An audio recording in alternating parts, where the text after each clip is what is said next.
ಆಮೇಲೆ ಆ ವ್ಯಕ್ತಿಗೆ ಏನಾರ ಅಕಸ್ಮಾತ್ ಏನೋ ಪಿಂಪ್ರಿಕ್ ಆಗೋಯ್ತು, ಏನೋ ಗೊತ್ತಾಗ್ಲಿಲ್ಲ ಅಂದಾಗ ಕ್ರಾನಿಕ್ ಫೇಸಿಗೆ ಹೋದಾಗ ಇಮ್ಯುನಿಟಿ ಕಮ್ಮಿ ಆಗುತ್ತೆ. ಒಂದ್ಸರಿ ಇಮ್ಯುನಿಟಿ ಕಮ್ಮಿ ಆದ್ರೆ ಅವರಿಗೆ ಯಾವ್ಯಾವ ಇನ್ಫೆಕ್ಷನ್ ಬರಬಾರ್ದು ಅಂದ್ರೆ ಈ ಅಪರ್ಚುನಿಸ್ಟಿಕ್ ಇನ್ಫೆಕ್ಷನ್ಸ್ ಅಂತಲೂ ಇರ್ತದೆ. ಈ ಫಂಗಸ್ ಎಲ್ಲರಿಗೂ ಬರೋದಿಲ್ಲ. ನೀವು ನೋಡಿದ್ರಿ ಕೋವಿಡ್ ಟೈಮಲ್ಲಿ ಫಂಗಸ್ ಬಂತು, ಅದು ಬಂತು ಆಸ್ಪತ್ರೆಗೆ ಅಂತ. ಅದೇ ತರ ಈ ಇಮ್ಯುನಿಟಿ ಏನಾರ ಕ್ರಾನಿಕ್ ಫೇಸಿಗೆ ಹೋಗಿ ಇಮ್ಯುನಿಟಿ ಕಮ್ಮಿ ಆದ್ರೆ ಅಪರ್ಚುನಿಸ್ಟಿಕ್ ಇನ್ಫೆಕ್ಷನ್ ಅಂತ ಆಗ್ತದೆ. ಪ್ಯಾರಾಸೈಟಿಕ್ ಇನ್ಫೆಕ್ಷನ್ ಆಗಿರ್ಬೋದು, ಫಂಗಸ್ ಆಗ್ಬೋದು, ಬ್ಯಾಕ್ಟೀರಿಯಾ, ಯೂರಿನ್ ಇನ್ಫೆಕ್ಷನ್ ಆಗೋದು, ನ್ಯೂಮೋನಿಯಾ ಆಗೋದು, ಕಿಡ್ನಿ ಫೇಲ್ಯೂರ್ ಆಗೋದು, ಲಂಗ್ ಫೇಲ್ಯೂರ್ ಆಗೋದು, ಬ್ರೈನ್ ಒಳಗಡೆ ಆಕ್ಸೆಸ್ ಆಗೋದು, ಇದೆಲ್ಲ ಆಗುವಂತ ಚಾನ್ಸಸ್ ಇರ್ತವೆ. ಸೊ ಅದಕ್ಕೆ ನಾವು ಕೊನೆ ಫೇಸಿಗೆ ಅದಕ್ಕೆ ನಾವು ಏಡ್ಸ್ ಅಂತ ಕರಿತೀವಿ. Acquired immuno deficiency syndrome. Acquired ಅಂದ್ರೆ ಏನು?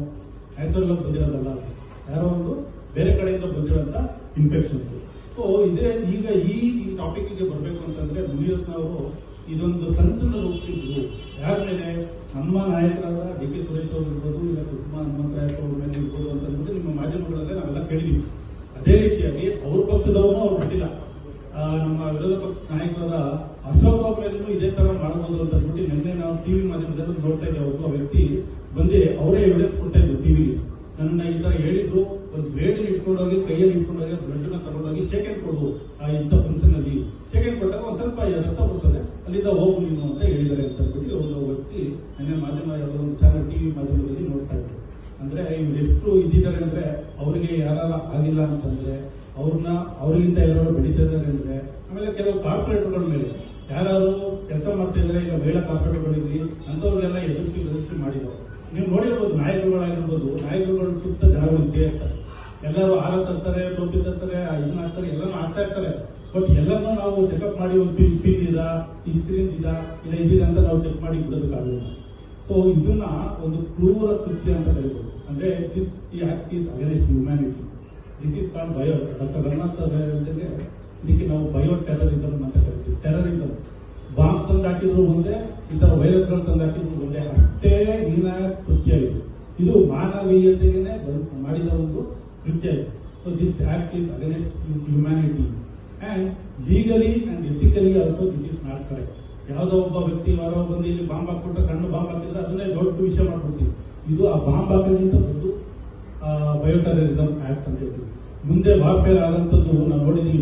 ನ್ಯೂಕ್ಲಿಯರ್ ಬಾಂಬ್, ಆ ಬಾಂಬ್, ಈ ಬಾಂಬ್ ಅಲ್ಲೆಲ್ಲ ನಾವು ವಾರ ಆಗೋದಿಲ್ಲ. ಏನೇ ಇದ್ರು ಈ ತರ ವೈರಸ್ಸೇ. ಈಗ ನಾವು ಮುಂಚೆ ನೋಡ್ತಾ ಇದ್ವಿ, ಕೋವಿಡ್ ಬಂದಾಗ ಯಾರು ಬೇರೆ ದೇಶದವ್ರು ತಂದು ಬಿಟ್ಬಿಟ್ರು, ಇವ್ರು ಬಂದ್ಬಿಟ್ರು ಅಂತ. ಇದೇ ತರ ಈ ವೈರಸ್ ನ ಒಬ್ಬ ವ್ಯಕ್ತಿಯಿಂದ ಒಬ್ಬನಿಗೆ, ಇನ್ನೊಬ್ಬನಿಗೆ ಕಾಂಟ್ಯಾಕ್ಟ್ ಆಗ್ತಾ ಇದ್ರೆ, ಈಗ ನಾವು ನೋಡಿದಂಗೆ ಈ MLA ಸಾಹೇಬರು, ಮಾಜಿ ಸಚಿವರು ಎಷ್ಟು ಜನಕ್ಕೆ ಶೇಖರಣೆ ಕೊಡಿಸಿದಾರೋ, ಎಷ್ಟು ಜನಕ್ಕೆ ಪಿಂಪಿಟ್ ಮಾಡಿದಾರೋ, ಎಷ್ಟು ಜನಕ್ಕೆ ಈ ತರ ಅರಿಟ್ರಾಕ್ಸ್ ಮಾಡ್ಬಿಟ್ಟು ಈ ತರ ಕೆಲಸ ಮಾಡಿದಾರೆ ಅಂತ ಯಾರಿಗೂ ಗೊತ್ತಿಲ್ಲ. ಯಾರು ಅವರ ಸಂಪರ್ಕದಲ್ಲಿ ಬಂದಿದಾರೋ ಅಂತವ್ರು ದಯವಿಟ್ಟು ಹೋಗಿ ಈ ಟೆಸ್ಟ್ ಅನ್ನ ಮಾಡಿಸ್ಕೋಬೇಕು. ಇನ್ನೊಂದು ಹೇಳ್ಬೇಕು ಅಂತಂದ್ರೆ, ಈ ಟೆಸ್ಟ್ ಈಗ ಇಷ್ಟೆಲ್ಲ ಆಗೋಗಿದೆ, ಎಲ್ಲೆಲ್ಲಿ ಸ್ಪ್ರೆಡ್ ಆಗಿದೆ, ಏನೇನಾಗಿದೆ ಅಂತ ಯಾರಿಗೂ ಗೊತ್ತಿಲ್ಲ. ಆ ಕ್ಷೇತ್ರದಲ್ಲಿ ಯಾರಿಗೆ ತೊಂದರೆ ಕೊಟ್ಟಿದಾರೋ, ಯಾರು ಆಗ್ದಲ್ಲಿರೋ ತೊಂದರೆ ಕೊಟ್ಟಿದಾರೋ, ಅವ್ರು ಪಾರ್ಟಿಗಿರೋರಿಗೆ ತೊಂದರೆ ಕೊಟ್ಟಿದಾರೋ ಅನ್ನೋದು ಗೊತ್ತಿಲ್ಲ.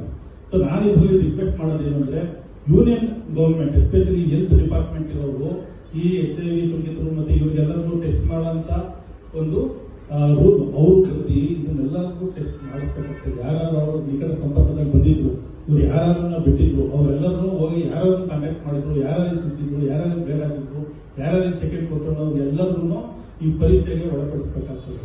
ಸೊ ಇದು ಹೇಳ್ತಾ ನಾನು ಮಾತು ಮುಗಿಸ್ತೀನಿ.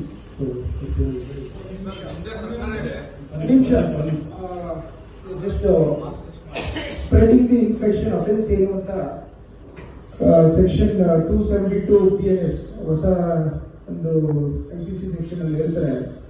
malignantly doing any act known to be likely to spread infection of any disease is dangerous to life.